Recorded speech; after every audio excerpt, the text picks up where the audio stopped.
नमस्कार मंडळी, श्री स्वामी समर्थ. आजच्या व्हिडिओमध्ये आपण चैत्र नवरात्रीमध्ये कन्यापूजन का करावे, कन्यापूजन केल्यामुळे काय होते, हे कन्यापूजन कोणी करावे, याचं महत्त्व काय, कुमारिकाचं वय किती असावं, तसेच आपल्या घरातील एखादी कन्या असेल तर आपण तिला पूजू शकतो का आणि आपण या कन्यांना काय भेटवस्तू द्यावी की जेणेकरून देवी आपल्यावरती प्रसन्न होईल. तर अशी नवरात्रीतल्या कन्यापूजनबद्दलची संपूर्ण माहिती मी तुम्हाला या व्हिडिओमध्ये सांगणार आहे. त्यासाठी व्हिडिओ शेवटपर्यंत पहा, तुमच्या सर्व शंकांचे निरसन होईल. हा व्हिडिओ जास्तीत जास्त मैत्रिणींना आपल्या शेअर करा जेणेकरून त्यांनाही याचा फायदा होईल. चला तर मग व्हिडिओला लगेच सुरुवात करूया. बघा, देवीला आपण माता म्हणतो. प्रत्येक स्त्रीमध्ये देवीचा अंश असतो आणि म्हणून नवरात्रीमध्ये कुमारिकांचं किंवा छोट्या मुलींचं देवी स्वरूप समजून त्यांचं पूजन केलं जातं. याला कन्यापूजन किंवा कुमारिका पूजन असं देखील म्हणतात. नवरात्रीमध्ये कन्यापूजन करणं खूप महत्त्वाचं मानलं जातं. तुमच्या घरी घटस्थापना असो किंवा नसो, तुमची इच्छा असेल तर नक्कीच तुम्ही कन्यापूजन हे करू शकता. तसेच तुम्ही नवरात्रीचे 9 दिवसांचे उपवास केले असतील किंवा केले नसतील तरीही नवरात्रीमध्ये कन्यापूजन नक्कीच करू शकता. बघा, दुर्गा सप्तशतीचं पारायण कोणी करत असेल तर त्याचं उद्यापन सुद्धा कन्यापूजन केल्याशिवाय पूर्ण होत नाही. असा हा कन्यापूजन नवरात्रीचा प्राण, नवरात्रीचा मूळ गाभा आहे असं मानलं जातं. आता हे कन्यापूजन नवरात्रीमध्ये नक्की कधी करावं? बघा, नवरात्रीतला प्रत्येक दिवस हा शुभ मानला जातो आणि त्यामुळे या 9 दिवसात तुम्हाला जमेल त्या दिवशी तुम्ही कन्यापूजन हे करू शकता. तसं तर अष्टमी किंवा नवमी दिवशी जर तुम्ही कन्यापूजन केलं तर ते जास्त प्रभावी मानलं जातं. पण स्त्रियांनाही इतर बरीच कामे असतात, त्यामुळे तुम्हाला जमेल त्या दिवशी तुम्ही कन्यापूजन हे करू शकता. आता बघा, कन्यापूजन कोणी करावं तर स्त्री किंवा पुरुष हे कन्यापूजन करू शकता किंवा जोडीने पण कन्यापूजन करू शकता. फक्त एक गोष्ट लक्षात ठेवा, आपण ज्या कन्यांचं मुलींचं पूजन करणार असाल त्यांचं वय साधारणतः 2 ते 10 वर्षापर्यंत असावं. कारण 2 वर्षांची मुलगी असते आणि तिला कुमारिका म्हटलं जातं. आणि यासोबत एक मुलगा म्हणजे बटुक भैरवांचं आपल्याला पूजन करायचं आहे. भैरवाच्या पूजेशिवाय देवीची पूजा अपूर्ण होत नाही आणि म्हणून कन्यापूजन करत असताना आपल्याला एका बटुक भैरवाची म्हणजे एका छोट्या मुलाला बोलावून त्याची देखील पूजन करायचं, म्हणजे हे कन्यापूजन खऱ्या अर्थाने पूर्ण होईल. कन्यापूजन केल्याशिवाय आपलं दारिद्र्य, दुःख, अनारोग्य नष्ट करणारा असा सर्व संकटांचा नाश, आपल्या घरामध्ये सुखशांती आणि समृद्धी प्रदान करणारं असं हे कन्यापूजनाचं व्रत आहे. आणि त्यामुळे नवरात्रीमध्ये कन्यापूजन अवश्य करा. कन्यापूजन केल्यामुळे आपल्या ज्या काही अडचणी असतील, अगदी कौटुंबिक, व्यावसायिक, त्या पण दूर होतील. तुम्हाला सगळ्या त्रासापासून, अडचणीपासून मुक्ती देखील मिळते.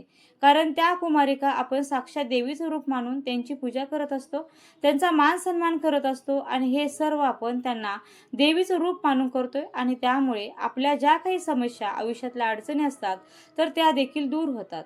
नवरात्रीतला प्रत्येक दिवस हा देवीच्या पूजनासाठी समर्पित आहे आणि त्यामुळे तुम्ही प्रतिपदा ते नवमीपर्यंत आपल्याला जमेल त्या दिवशी कन्यापूजन करू शकता. प्रत्येक दिवशी सुद्धा तुम्ही रोज एक कन्या पूजू शकता. नवरात्रीतल्या प्रत्येक दिवशी जरी एक एक कन्या पूजली तरी सुद्धा ती खूप जास्त प्रभावी आहे. किंवा मग पहिल्या दिवशी 1, दुसऱ्या दिवशी 2, तिसऱ्या दिवशी 3, अशा पद्धतीने 9व्या दिवशी 9 कन्यांचं तुम्ही पूजन करू शकता. तुम्हाला जमलं तर सप्तमी, अष्टमी किंवा नवमी या दिवशी तुम्ही कन्यापूजन करा आणि नसेल जमत तर तुम्हाला हव्या त्या दिवशी तुम्ही करू शकता. हे कन्यापूजन करण्यासाठी वेळेचं पण बंधन नाही. सकाळी किंवा संध्याकाळी पण आपण कन्यापूजन हे करू शकता. कारण बऱ्याच स्त्रिया ह्या जॉब करत असतात, नोकरी करतात आणि त्यामुळे त्यांना शक्य होत नाही, तर त्यांनी संध्याकाळी पण कन्यापूजन हे करू शकता. खरं तर आपण कन्यापूजन कधीही करा, पण मनोभावे हे सर्व करण्याला महत्त्व आहे. आपण एखादी गोष्ट किती मनोभावे करतो हे सगळ्यात जास्त महत्त्वाचं असतं. आणि त्यामुळे आपण किती दिलं आणि काय दिलं यापेक्षा किती मनापासून केलं या सगळ्यांना खूप जास्त महत्त्व असणार आहे. जेवढ्या मिळतील तेवढ्या कन्यांना तुम्ही बोलवून आपण त्यांचं पूजन करू शकतो.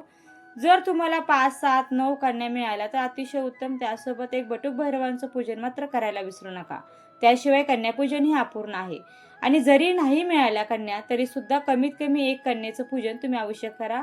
एक कन्या आणि एक बटुक भैरव. आता बरेच जण विचारतात की आपल्या घरातील एक छोटी कन्या आहे तर तिचं पूजन केलं तर चालेल का? तर हो, आवश्यक चालेल. फक्त तिचं वय हे 2 ते 10 वर्षापर्यंत असावं. आपल्या जरी कन्येचं नवरात्रीमध्ये दररोज पूजन केलं किंवा फक्त एका दिवशी कन्यापूजन म्हणून केलं तरी सुद्धा चालू शकतं. बघा, आता आपण विधिवत कन्यापूजन कसं करायचं तर ते पाहणार आहोत. पण किती कुमारिका पूजल्याशिवाय तुम्हाला त्याचा लाभ काय होतो हे पहिल्यांदा मी तुम्हाला सांगते. 2 वर्षाची मुलगी ही कुमारिका म्हणून ओळखली जाते. तिचं पूजन केल्यामुळे दारिद्र्य दूर होतं. 3 वर्षाची कन्या त्रिमूर्ती रूपामध्ये असते. तिचं पूजन केल्यामुळे सुख आणि समृद्धी नांदते. 4 वर्षाची कन्या कल्याणी असते आणि तिचं पूजन केल्यामुळे घरात कल्याण होतं. 5 वर्षाची कन्या रोहिणी रूपामध्ये असते, जी रोगमुक्त ठेवते. त्यानंतर 6 वर्षाची कन्या कालिका रूपामध्ये असते. तिचं पूजन केल्यामुळे राजयोग प्राप्ती होते. 7 वर्षाची कन्या चंडिका रूपामध्ये असते, ती ऐश्वर्य प्रदान करते. 8 वर्षाची कन्या शांभवी रूपामध्ये असते. तिची पूजा केल्यामुळे विजय प्राप्त होतो. त्यानंतर 9 वर्षाची कन्या ही दुर्गा रूपात म्हणजे दुर्गा देवीच्या रूपात मानलं जाते आणि त्यामुळे ती शत्रूचा नाश करते. तर 10 वर्षाची कन्या सुभद्रा रूपात असते. सुभद्रा आपल्या भक्तांच्या सर्व इच्छा पूर्ण करते. तर हे झालं किती वर्षाची कन्या पूजल्याने काय लाभ होतो. तर आता आपण एकदम योग्य पद्धतीने आणि विधिवत कन्यापूजन कसं करायचं ते पाहूया. तर कन्यापूजनासाठी आपल्या घरामध्ये जेव्हा मुली येतात तर साक्षात देवी माता आपल्या घरी येणार असतात आणि म्हणून आपण घरात शांतता ठेवावी, स्वच्छता ठेवावी. ज्या मुलींना आपण बोलवणार असाल त्यांच्याशी आदरपूर्वक आणि प्रेमाने बोलावे. घरामध्ये गोमूत्र शिंपडवावे.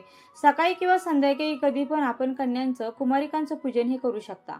एक दिवस अगोदर किंवा सकाळी जाऊन त्या कन्यांना आपण आमंत्रण द्यावं. या कन्या जेव्हा आपल्या घरामध्ये येतील तेव्हा घरातील सर्वांनी त्यांचं स्वागत करायचं आहे. तुम्ही घंटानाद करू शकता किंवा फुलांच्या पाकळ्या वगैरे टाकू शकता. प्रत्यक्ष देवी आपल्या घरामध्ये येत आहे असं समजून आपण त्यांचं स्वागत करा. त्यांना बसण्यासाठी सर्वात आधी आसन द्यायचं आहे. तुम्ही पाठ मांडू शकता किंवा बसण्यासाठी त्यांना एखादं आसन देऊ शकता आणि त्या कन्यांना एका ओळीमध्ये बसवायचं आहे आणि सगळ्यात आधी पाद्यपूजन करायचं आहे. म्हणजे एका परातीत त्यांचे पाय आपल्याला स्वच्छ पाण्याने धुवायचे आहेत आणि घरातील सुवासिनीने आपल्या पदरानं त्यांचे पाय देखील पुसायचे आहेत.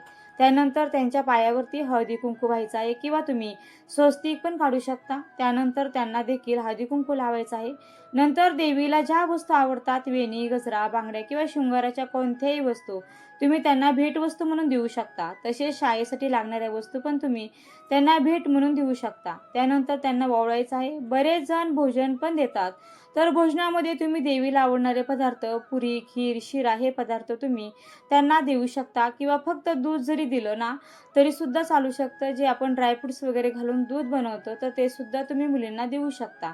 देवीला दूध पण अत्यंत प्रिय आहे किंवा आपली इच्छा कशी असेल, आपली परिस्थिती कशी असेल त्यावर सुद्धा अवलंबून असतं. तर तुम्ही तुमच्या इच्छेनुसार, परिस्थितीनुसार तुम्हाला जमेल ते तुम्ही मुलींना, कन्यांना देऊ शकता. एखादं फळ जरी दिलं तरीही चालू शकतं. त्यामध्ये डाळिंब आणि केळी हे 2 फळं देवीला अत्यंत प्रिय आहे. तर यापैकी डाळिंब, केळी किंवा नारळ यापैकी एखादं फळ सुद्धा तुम्ही त्यांना नक्की द्या.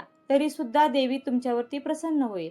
आणि यासोबत आपण 11 रुपये, 21 रुपये किंवा 101 रुपये आपल्याला जशी जमेल तशी दक्षिणा पण द्यावी. या ठिकाणी आपण साक्षात देवीचं पूजन करतोय आणि त्यामुळे तुम्ही मनातल्या मनात एखादा देवीचा मंत्र देखील म्हणू शकता. सर्व मंगल मांगल्ये शिवे सर्वार्थ साधिके शरण्ये त्र्यंबके गौरी कात्यायनी नमस्तुते. किंवा या देवी सर्व भूतेषु कात्यायनी रूपेण संस्थिता नमस्तस्ये नमस्तस्ये नमस्तस्ये नमो नमः. किंवा ओम देवी कात्यायनी नमः. यापैकी जरी एखादा मंत्र मनातल्या मनामध्ये तुम्ही म्हणू शकता. आणि शेवटी आपल्याला मनोभावे नमस्कार करायचा आहे. फक्त एक गोष्ट लक्षात ठेवा, तुम्ही किती पण कन्यांचं पूजन करा, कमीत कमी एक जरी कन्या पूजली तरीही चालू शकतं. फक्त एका बटूक भैरवाचं पूजन करायला विसरू नका. तुम्ही एखाद्या छोट्या मुलाला बोलावून तुम्ही त्या बटूक भैरवाचं पूजन हे नक्की करू शकता. त्या मुलाचं पाय धुवून फक्त त्याच्या पायावरती हळदी कुंकू वाहून आणि त्याला गंधाने नाम ओढून तुम्ही त्याचं पूजन करायचं आहे. त्याला ओवाळायचं आहे. त्याला तुम्ही एखादी शालूपैकी भेटवस्तू देऊ शकता. आणि मुलींना तुम्ही देवीला प्रिय असणाऱ्या वस्तू जसे की शृंगाराच्या कोणत्याही वस्तू भेटवस्तू म्हणून देऊ शकता. तुम्ही मेहंदीचा कोन असेल किंवा मुलांना पेन वगैरे ठेवण्यासाठी मुलींना पाऊच वगैरे असतात, तुम्ही स्कूल बॅग देऊ शकता, टिफिन बॉक्स देऊ शकता, वॉटर बॉटल देऊ शकता, कंपास देऊ शकता. म्हणजे काही आपल्याला भेटवस्तू म्हणून त्यांना द्यायची आहे. पण चुनरी जी आहे तर ती खूप महत्त्वाची आहे, ती देखील आपल्याला द्यायचीच आहे. तसेच या कन्यांसोबत जर आपण एका मुलाचं म्हणजेच बटूक भैरवांचं पूजन केलं तर खऱ्या अर्थाने आपलं कन्यापूजन हे पूर्ण होतं. आणि त्यामुळे या कुमारिकांबरोबर तुम्ही एखाद्या मुलाचं म्हणजेच बटूक भैरव म्हणून पूजन हे नक्की करायचं आहे.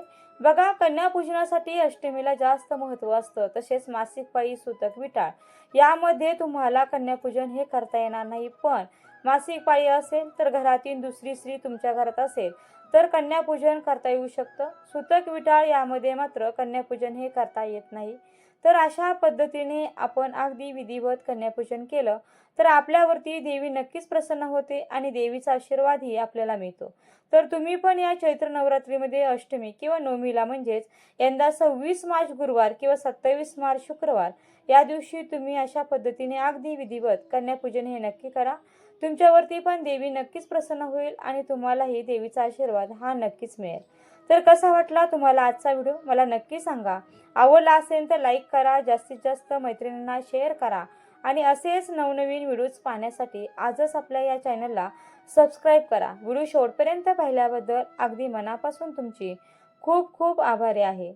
धन्यवाद. श्री स्वामी समर्थ. जय जय स्वामी समर्थ.